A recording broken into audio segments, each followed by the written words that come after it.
Hello, welcome to the little globalisation video. So the first thing is let's just have a little look at the spec. So here is the specification. So what is the relationship between globalisation and digital forms of communication? And then it asks you what are the definitions. These keywords are essential that you know what they are because they could be used in the phrasing of a question. We'll look at those in a second. And then theoretical interpretations asks you to be aware of the problems when defining globalisation, how these relate to social capital, and then theoretical interpretations, which are this. I'll do this in the first video and then I'll do that in a second video. Another thing I just wanted to look at before we move on is what a paper looks like. So, front of the paper, you have 2 hours and 15 minutes of pure joy to answer this paper, and then an extra 34 minutes or so if you get extra time. So it says answer all the questions in section A, one option in section B. So let me just show you what that means. So here is section A, you've got a source, you've got another source, you've got a 9, a 10 and a 16. And then section B, in your head, quick quiz. Do you answer crime and deviance, education, or religion, belief and faith? And drum roll, the answer is option 2. So you need to answer those 3 questions. Do not be answering crime and deviance or religion. Okay, so that, and then obviously all 3 of those. So let's have a look at the definitions of globalisation first. Everyone's fave. So definitions of globalisation. So I'll just go through the content first and then I will explain what kind of question you might get on this. So Giddens talks about the intensification of worldwide social relations and how that links people from distant localities. So what's happening in one part of the world has a significant influence on people in a different area, vice versa. So that's his definition. And then you could argue that this is a useful definition for this reason. So it recognises the development of the global village. So the definition is useful as it refers to the consequences. So McLuhan would praise Giddens for his definition. Other sociologists would criticise Giddens and argue that he oversimplifies a complex process. He only refers to the social elements of globalisation and ignores economic, cultural, political factors. So you're basically saying his definition and then you're assessing whether it's useful or not. Like, what's Giddens bringing to our party? Is he actually helping us in any way by defining globalisation, like he has done? And then the second one, Cochrane and Payne, global economic and cultural system has emerged, and that incorporates individuals into a single global society. Strengths of this definition, so Ritzer would commend this as it acknowledges the cultural and economic elements. So unlike Giddens, who's only talking about the social, you can say Cochrane and Payne have actually talked about more elements, so they haven't oversimplified it as much. So the definition is useful because it can explain processes such as McDonaldization, which I've spelt wrong. Then the criticism is that this definition is ethnocentric. Core would argue not all societies participate in a single global society. So Eritrea, and you can use the percentage of internet access, or North Korea.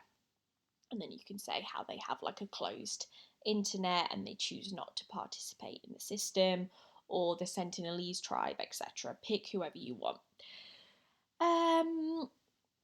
So in terms of a question on this, if it was a 9 marker, it might just be explain ways sociologists have defined globalisation. And if it does, you're literally just saying what the definitions are. So Giddens says that it's this, Cochrane and Payne say that it's this, and then obviously you've got to pick out elements of the source. So if a source said something about I don't know, people communicating across borders, then you could use that to support Giddens's point. If it said something about trade or products or consumption, then you could use that to support Cochrane and Payne. If the question was a 9 mark, it could be something like explain why definitions of globalisation are useful, in which case you would be like, one definition is, and then say what Giddens said, this is a useful definition because, and then use the green. And then the second definition is put forward by Cochrane and Payne. They argued it's da da da da da. Ritzer would commend this as da da da da. And then obviously remember you also need source links in that case as well. So pull out either something in the source that relates to the definition or something in the source that relates to the strength.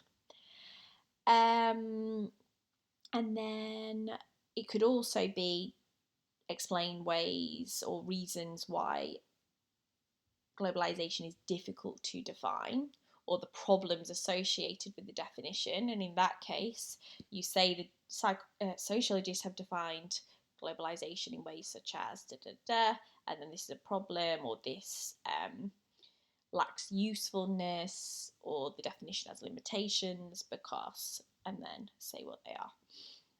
Remember, if the definition says explain the problems with the definitions, the problems are that it's oversimplified and it's ethnocentric.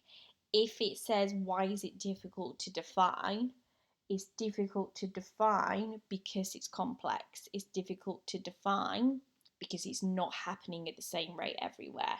So just be careful with your phrasing, because if you said one reason globalization is difficult to define is it's ethnocentric, that doesn't really make sense, because that's not why it's difficult to define. That's the result.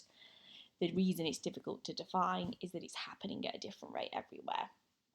So just be aware, just make sure like you're not panicking and trying to write everything down that you know. You're actually thinking, how does this answer the question? So if you want to write at the side a little plan of what your content's going to be, and then be like, right, what does my first sentence have to say?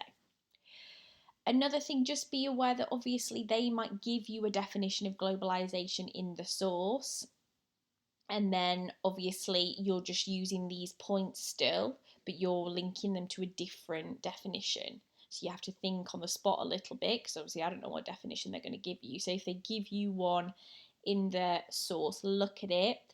What do they refer to? So if the definition in the source only refers to economic factors, for example, you need to change this part and be like, Gordon would support this definition as it recognises the development of processes such as co-colonisation, as the same products have been sold in different countries. Therefore, the definition is useful as it allows us to see the economic impact on multinational corporations across the globe. So make sure you're looking, does the source give you a definition? And if it does, and it wants you to refer to that specific definition, then try and adjust these points, but they will work. So they will work because at some point it's going to only refer to some of the elements, and then you can always say it's oversimplifying it, because obviously it's only going to be a sentence and you spent months learning this unit, so obviously it will oversimplify it. And then the definitions always become ethnocentric because not everyone is participating in globalisation.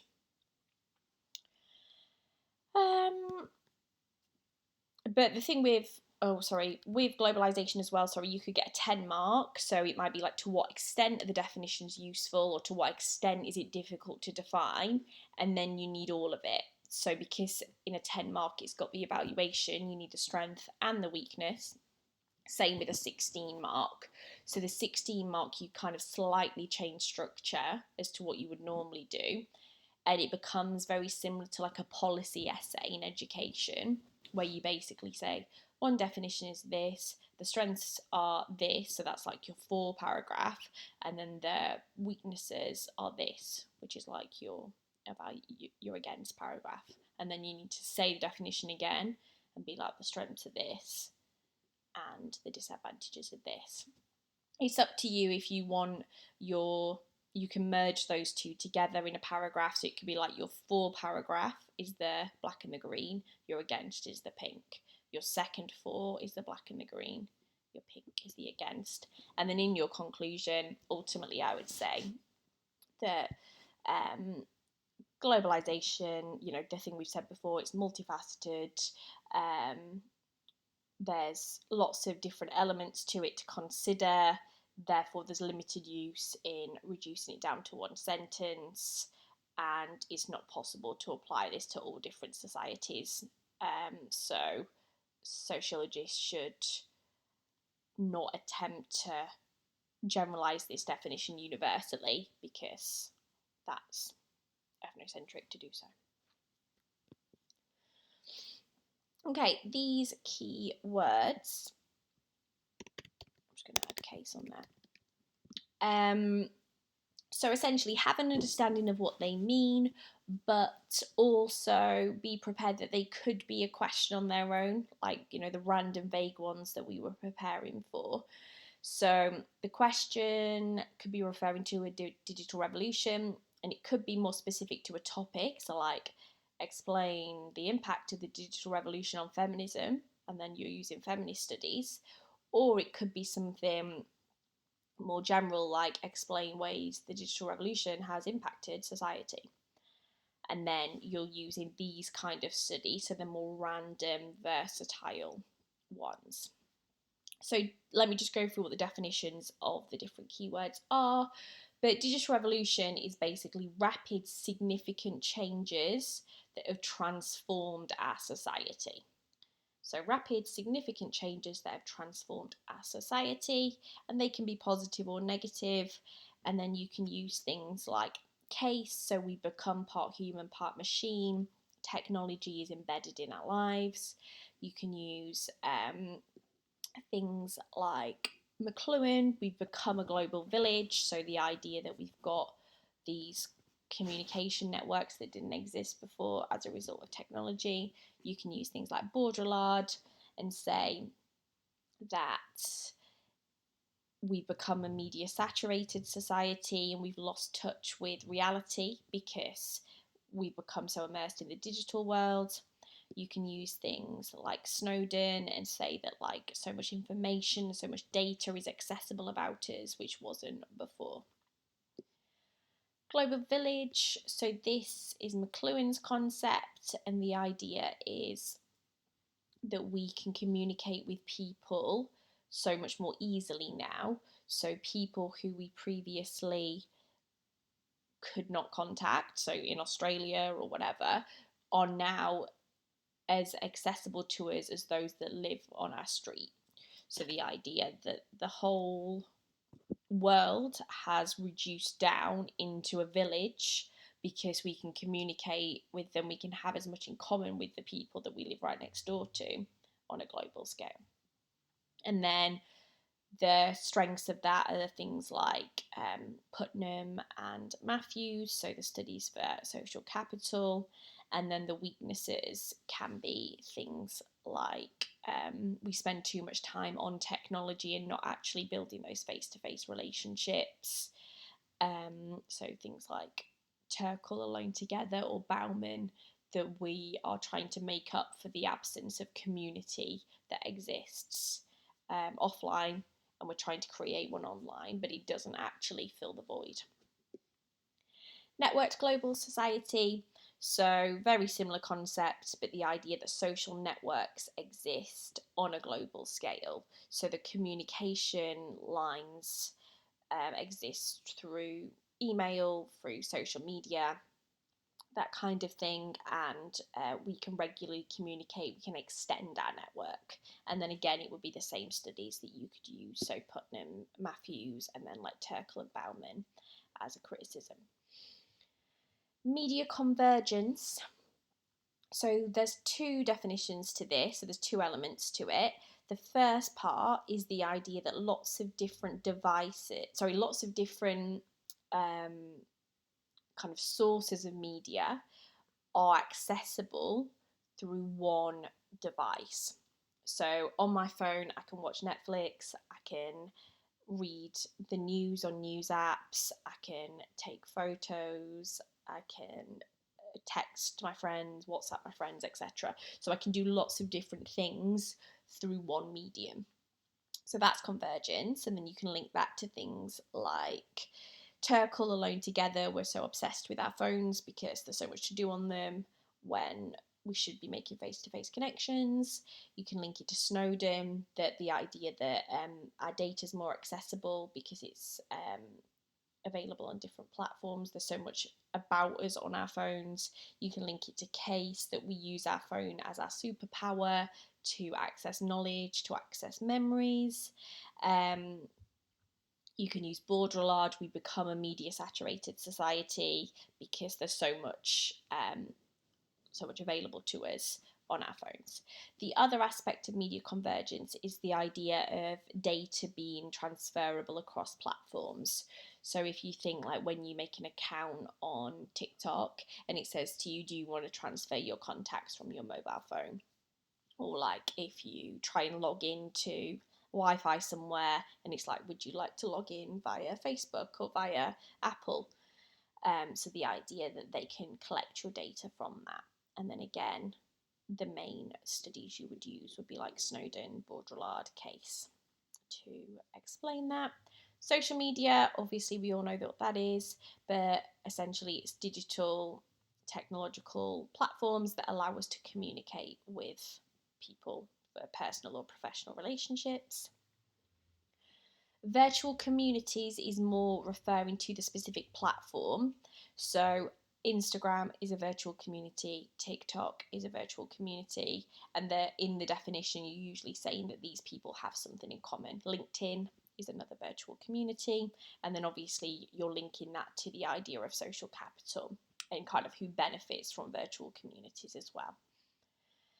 And then have virtual communities replaced face-to-face ones. So then you can use like Turkle and Bauman to say that it's problematic to have too much time spent with your virtual community rather than your real life one.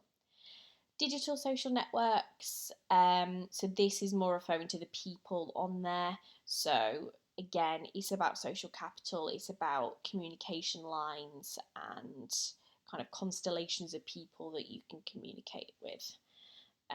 Sorry, my battery is starting to go, so I just need to plug it in. Give me 1 second.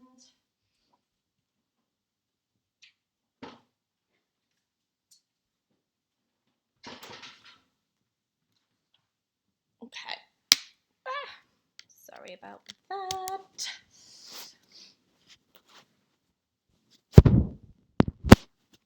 I plugged it in, but it doesn't seem to have registered it. That's annoying. Sorry, give me a sec. Okay, then let's go through. We've done all of that. The key debates. So, social capital is the first one. Oops. That's it, we're plugged in. Okay, so social capital. So remember, Bordeaux defines social capital. He coined the term, but he wasn't referring to the internet. So you might say him as the sociologist who coined the term, but do not say that he's talking about digital media, because he wasn't. He died. before that developed. But you can use him in an introduction kind of statement. But if you struggle with timing, you haven't got time to be talking about Bordeaux.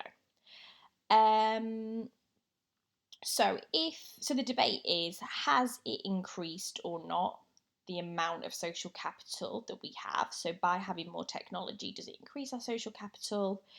And then the against is, it only benefits the middle class, or that it actually reduces the amount of social capital somebody might have. Okay. So social capital has increased. So you've got Putnam, and you can refer to social solidarity, so it's positive, or you can refer to access to employment. Use an example of a website such as LinkedIn. Matthews, fundamental shift in the way we communicate, barriers of time and space no longer exist, everyone can access a greater variety of contacts. And then just refer to a platform, so referring to things like Zoom can exist to have work meetings, for example, if you want to make it more about work, or you can put adverts on Facebook, for example, to get more employment, etc. So everybody can do that. Social capital is not increased for everyone.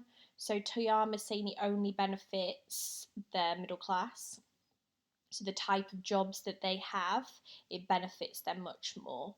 So if you work in an industry such as business or finance, then you need those networks. Expanding your networks can help you make more profit, can make you deliver on deals much more quickly. It's important, if you work in those industries, to be able to communicate with people in the US or Hong Kong, etc. Whereas if you're a builder, it's going to have very limited impact on your employment.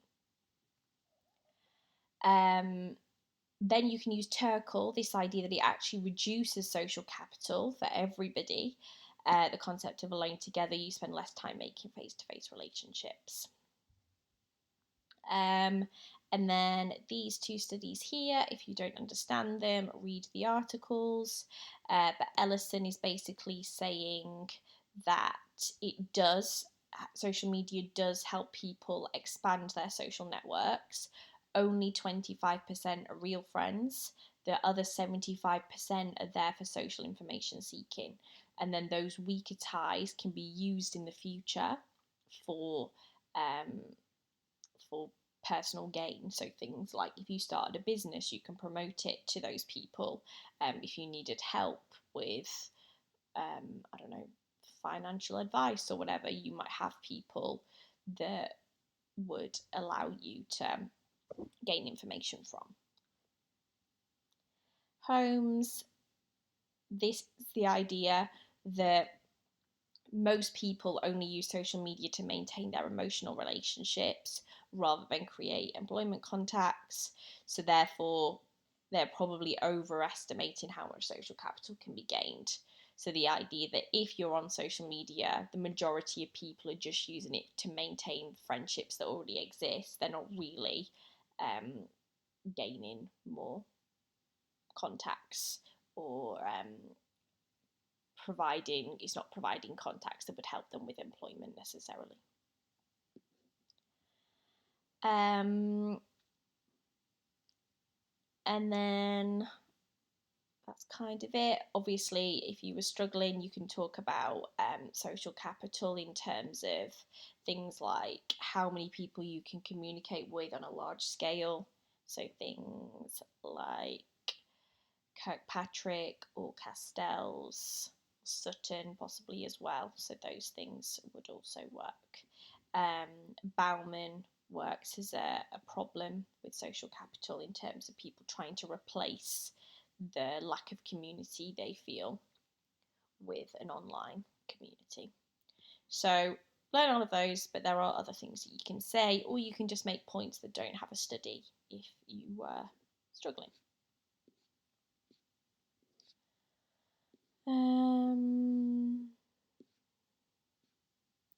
Okay, Neo-Marxism. So here we're basically discussing whether sorry, I realised some of you are going to want a conclusion study. If you do those ones in the essay, then this one is probably the best. Actually, either of those work is the best conclusion. So I would probably use Holmes, actually. So I'd be like, it has increased for these reasons, however, it's not increased. In conclusion, actually, most people, it's about usage and what people choose to use it for, and the vast majority of people use it for that reason, so therefore it's overestimated how much can be gained anyway.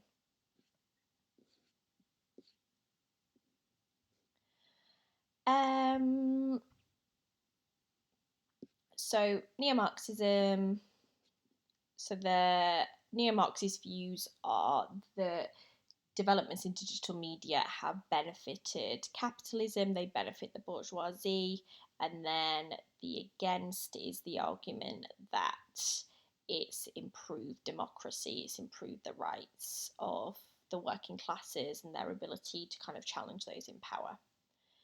So Cornford and Robbins, so they developed the ideas of Althusser, but obviously remember he was dead before the internet really took off. So they argue it provides a bigger platform to promote products and ideologically control the masses. So you can say things like companies can advertise different, I don't know, makeup products and create this idea of false need, so things that people think they need that they don't, and they're more likely to buy those products.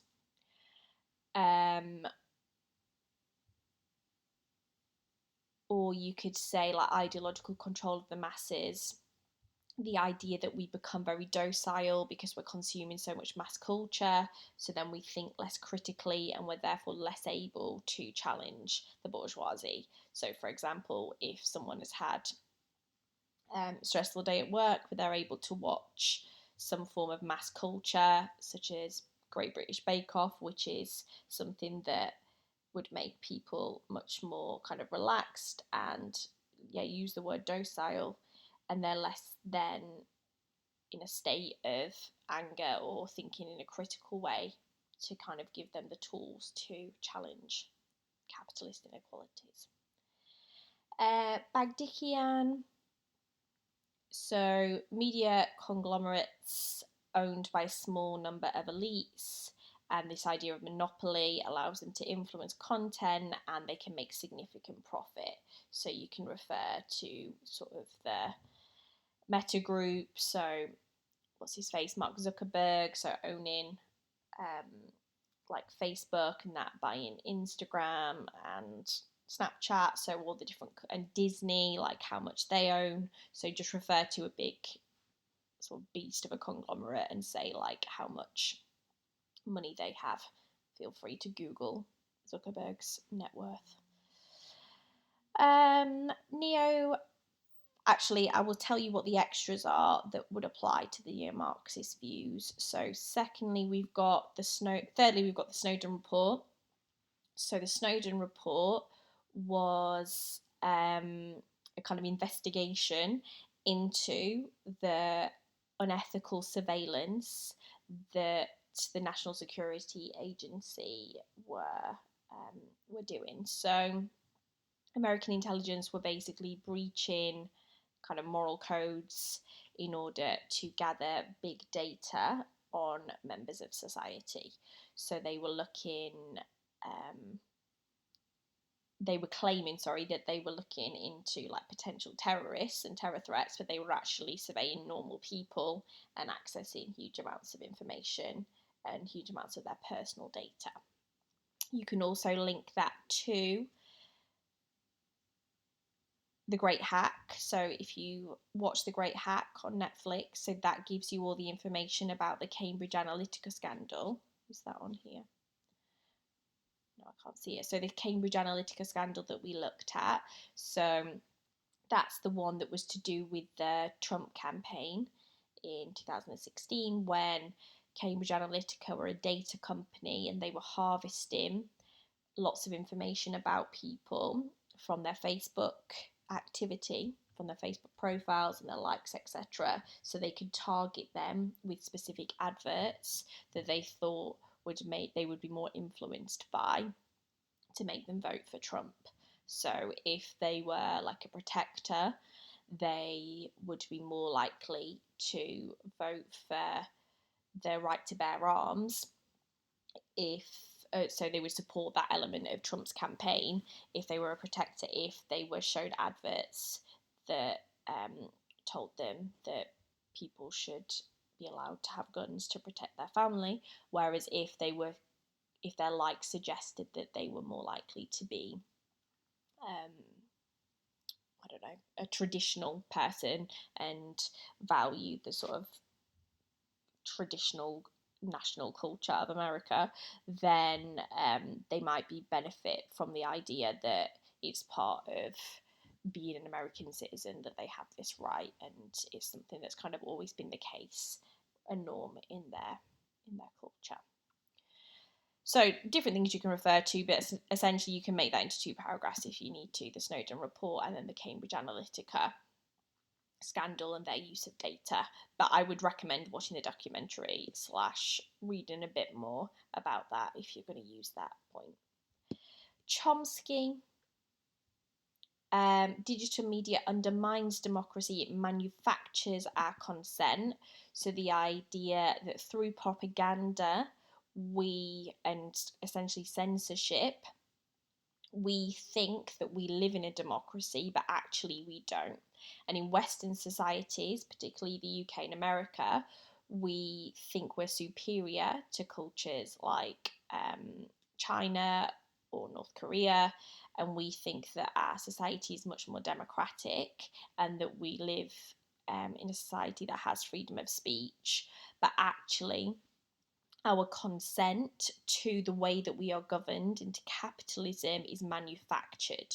So the idea that the government and the bourgeoisie and elite spend a lot of time convincing us that we live in a society that is beneficial to all of us, and that anyone who challenges capitalism is silenced. So therefore,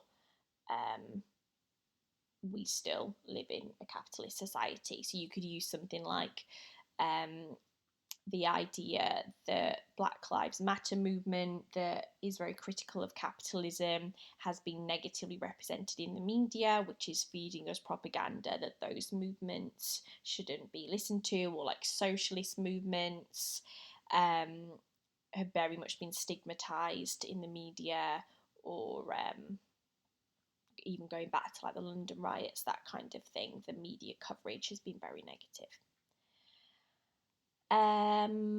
Okay, and then the neophiliac views. We've got digital media allows greater participation in democracy. It allows people to organise protests and actively challenge bourgeoisie control. So you can use the strikes at the moment as an example. So the teacher strikes, the National Education Union have used social media to gather more support, to organise their protests, to do the voting about whether members of their unions want to strike, that kind of thing. The kind of mobilisation of the strike movement wouldn't have been as successful if we couldn't have communicated and disseminated information through social media. Levine, media ownership is now much more fluid and pluralistic because of the interactive nature of social media. Therefore, the content reflects a wide range of views. So in the past, the content of the media was largely determined through gatekeepers, so essentially the bourgeoisie, and they would have kind of an agenda that they would set that they wanted us to believe in. Whereas now it's more fluid, and pluralistic, meaning that there's lots of different people contributing to the media. So if you think about Twitter, initially emerged as allowing lots of people to join the conversation. So the media conversation was more interactive and there were lots of different views rather than it just being like The Guardian saying this is what had happened. So there's more people kind of offering a new perspective. So you can use kind of Twitter as an example. The pendulum of power swings back and forth between protesters and the government. Digital activism may take off and then lead to protests, but the government will soon catch up and retake control. So it's the idea that you've got here at this side, you've got the proletariat or the protesters, and this side you've got the government, and it's like it starts in the middle. They gain the power, they gain it back. They gain the power, they gain it back. So this one is very good as a conclusion, but you could say that ultimately the government are the ones that always seem to maintain the control, and they are the one that make decisions in terms of changing the law, so they actually do hold the power. And you could argue that any attempt to allow protesters the right to protest could be just to further that false class consciousness, to make them feel like they are doing something when actually it has little impact. Or you might argue that now the government have attempted to reduce that power by suggesting that we would no longer have the right to protest. So therefore they're kind of even reducing our capacity to swing the pendulum back our way.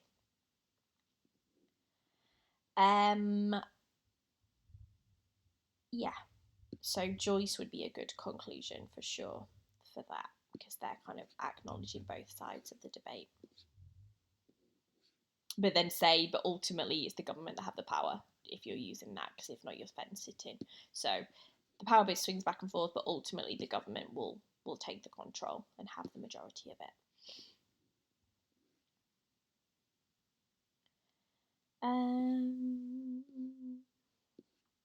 Feminism. I feel like we're very good on this one, and this one hasn't come up before. So basically, has the developments in digital media liberated women, or have they further exploited women? Do they allow feminism to kind of flourish, or do they further promote patriarchal ideals? So a few different points that we've got. So it does liberate women. So we've got fourth wave feminism, reclaiming the feminist identity, resurgence of feminist identity. So you can refer to, just give an example. So like the women's marches that have been organised, you can say things like the Me Too campaign, the Time's Up movement, those kind of things. So just pick a specific example. There is an article here you can look at that's got lots of different examples as well. BATE, so the Everyday Sexism Project, women can share their experiences and highlight the extent of gender inequality that still exists. This allows change to happen, so we can see the kind of magnitude of sexism. You can refer to kind of whatever examples you haven't referred to there, so keep it a separate one. But you can say like how there's been significant changes in women calling out sexual harassment in the media, and obviously the recent things with like Harvey Weinstein or Jeffrey Epstein. Yeah, that's the right name, Jeffrey Epstein.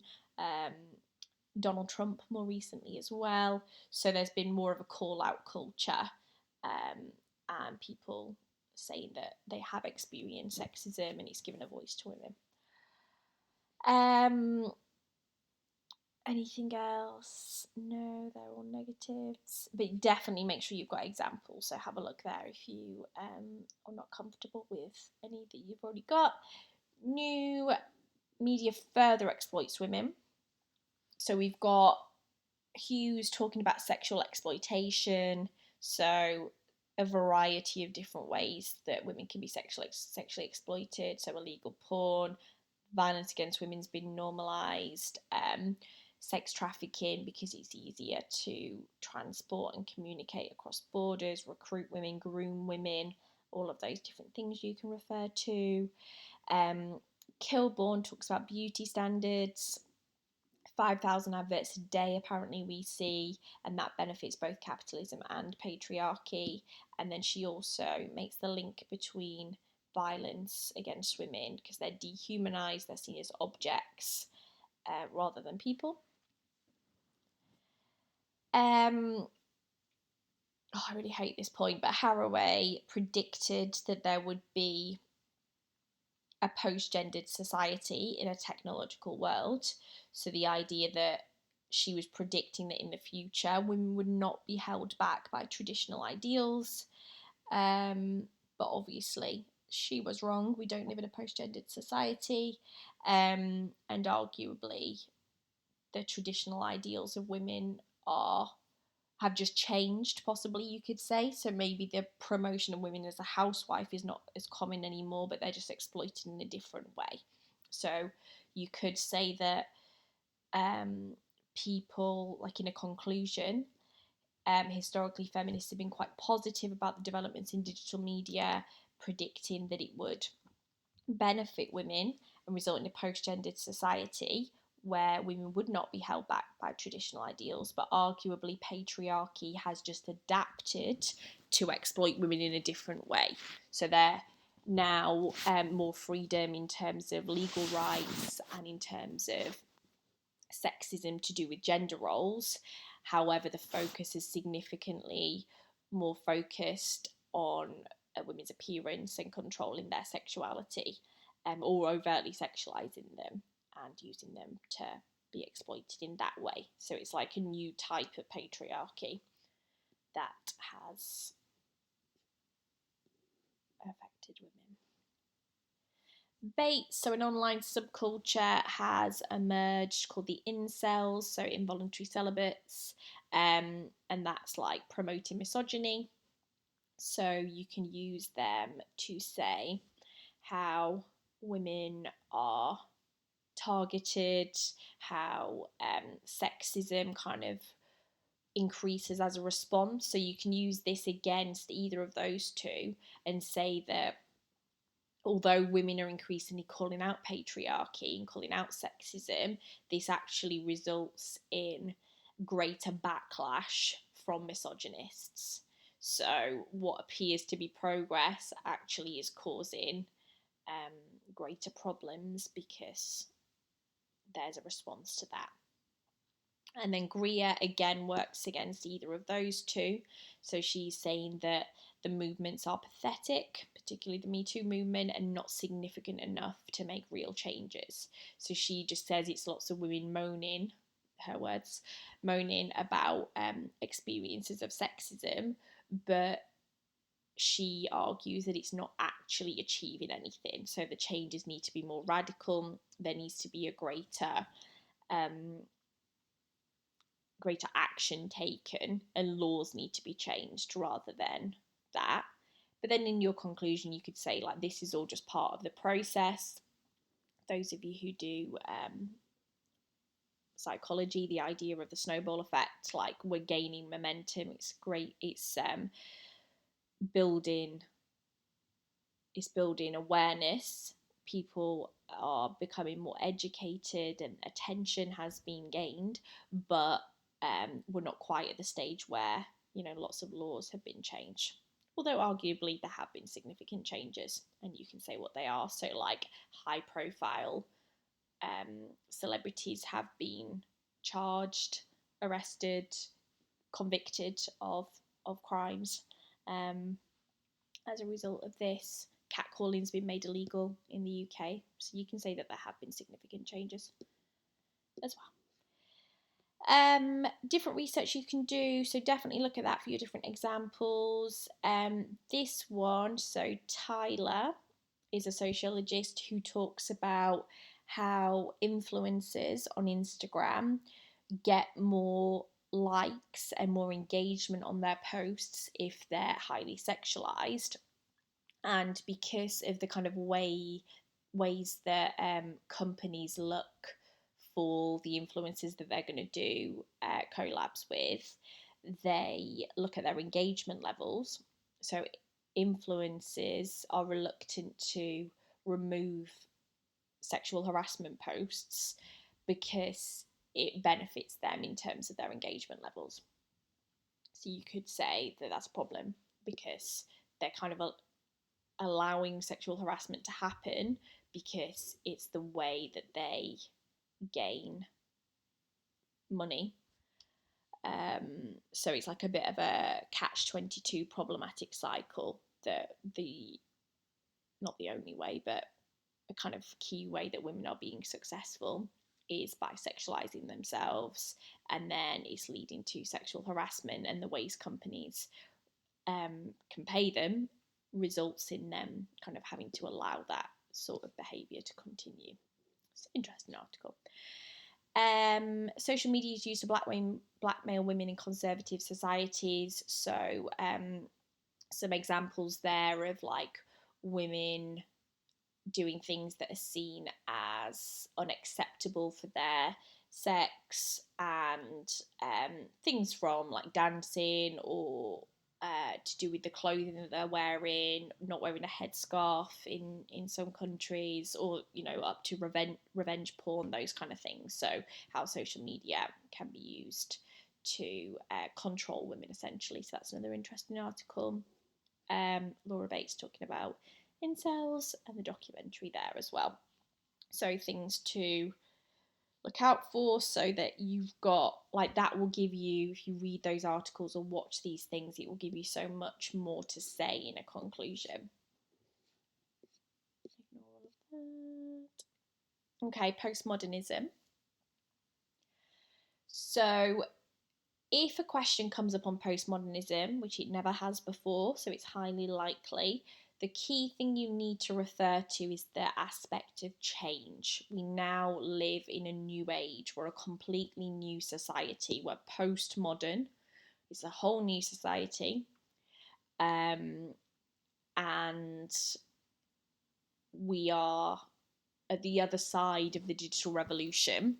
Although there are still changes happening, the changes have been so significant now that we can define ourselves as a completely new society. And some postmodernists have a quite positive outlook on that, and some have a negative outlook on what the changes are. So the postmodernists here are Baudrillard, Ellison, Bauman, and Hart. So those four are the postmodernists. So just circle them. So Baudrillard, Ellison, Bauman, and Hart are the four postmodernists. Holmes and Jenkins are evaluation points. So if a question on postmodernism comes up and it's a 10 or a 16 where you need evaluation, or actually the phrasing of the 9 mark could be whether the changes are positive or negative, you need to decide whether the points are positive or negative. So Baudrillard, first of all, is arguing that there are negative consequences. So our world has completely changed and this is problematic. So he's saying we live in a media-saturated society. He refers to this idea of simulacra because our social media profiles are a simulation. They're not the real version of ourselves. And it can cause a sense of hyper-reality. So we believe media representations and accept them as reality. So you can refer to things like beauty standards of women. So we see images of, flawless skin and, amazing figures, etc. And we think that that's a realistic standard, when actually it's that the images have been photoshopped and filtered.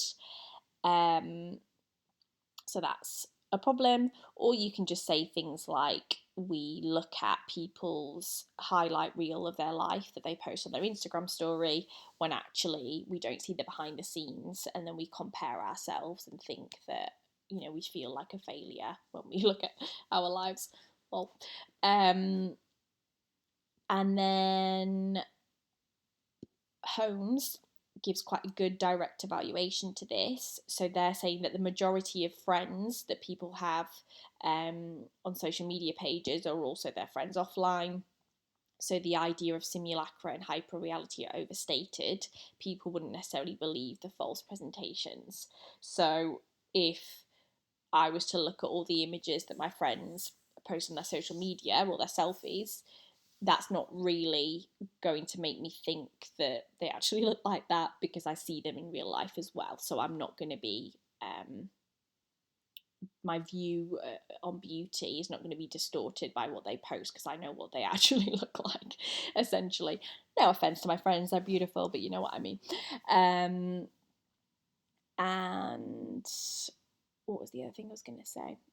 Or like, we know what goes on behind the scenes, so we know that they only post that. And also the idea that everybody does it as well, so we don't just look at models and think, oh, that's what they must look like, because everybody uses filters now on their pictures, so it's become a norm, but also we know that we do that as well, so it doesn't distort our perception of beauty. It's like there's a different rule for what you look like on social media and what you look like offline.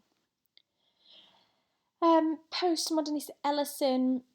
So traditional categories of identity, we can escape those. People are no longer judged on their ascribed status and judged on their achieved. So you can be more anonymous online, so people wouldn't know those things. But also, because so much communication happens online, and we've kind of shifted away from having those divisions in our society, because we can communicate much more broadly outside of our traditional social circles, it means that people's identities as a collective don't like the categories of identity aren't as subscriptive as they used to be, and now they're much more fragmented. So essentially you don't just think, oh, because they're a woman, they behave like this, because they're white, they behave like this. It's much more diverse, much more fragmented. So you can't make a judgment and stereotype somebody because of those categories anymore.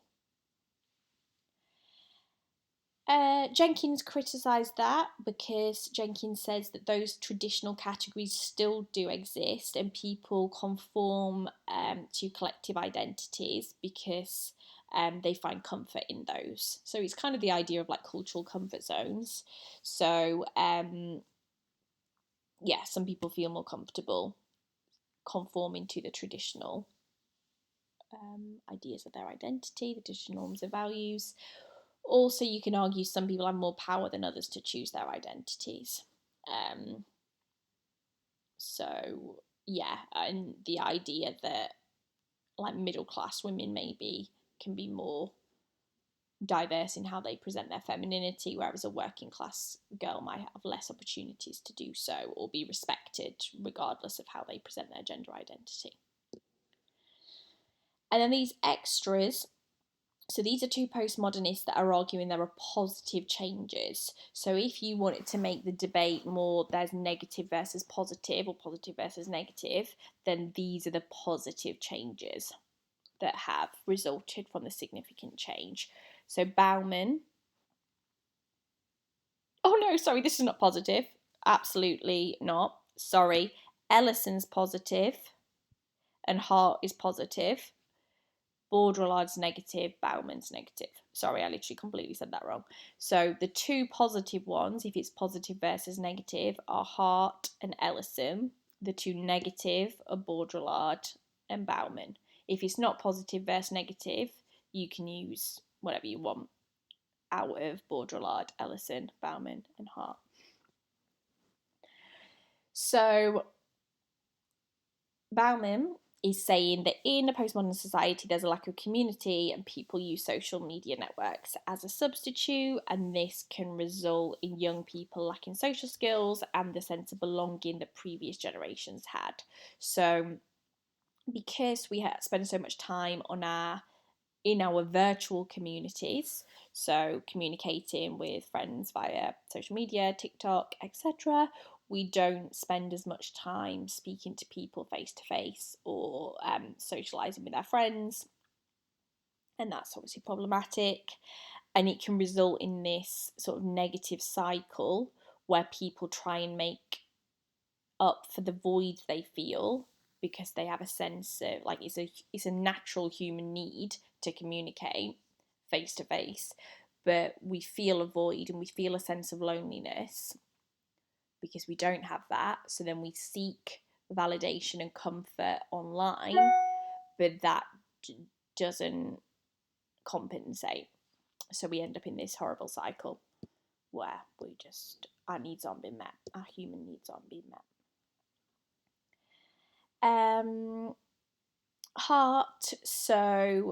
Hart's critical of those that have a negative view of social media and argues that young people use social media to distribute an autobiography. So they can write their autobiography in real time, and they are literally just spreading information to their friends. So it's not narcissistic or self-centered, or like a way of kind of showing off necessarily. It's literally just, this is what I'm doing at the moment, I'm updating my friends. So Hart is saying that sociologists need to understand the cultural context for young people and how they use social media to inform their friends. It's like the new way of communicating. So it's not a lack of community. It's just the way that we do it now. And you can argue in a society where people live a lot further away from each other, like geographical mobility has significantly increased, people moving away to go to university, moving away for jobs, that kind of thing, that it's not possible to have face-to-face communication all of the time. So this is like a positive way that young people can kind of stay in contact with their peers.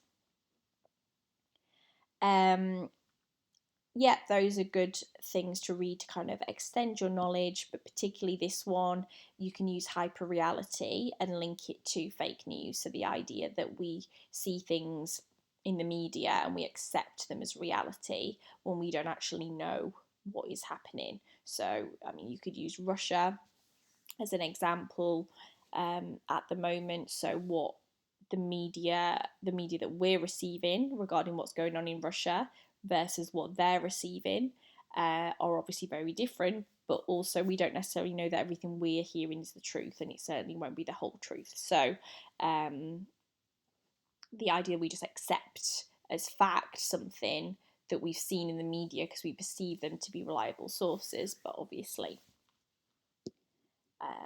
that could not be the case. Okay, I will stop that there and make another video shortly.